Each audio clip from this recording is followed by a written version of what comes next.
Here's the snowy egret on the left, the spoonbill and the ibis using their sweeping motion as they're hunting in the salt marsh. They love it when the tide is out.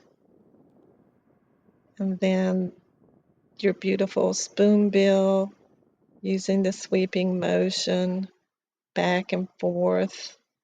I think they're catching little animals in there, so I believe they are filter feeders.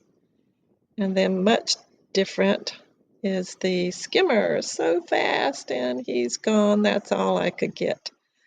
Totally opposite from the skimmer. The green heron just stands there and looks, and he pretends he's a statue. That's about it.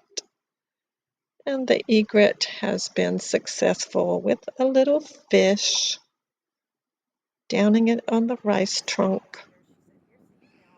And then the egret over here with the spoonbill. They're a little close, and the spoonbill said, "Get out of my space." The cormorant was just posing nicely. And that was a very lovely evening.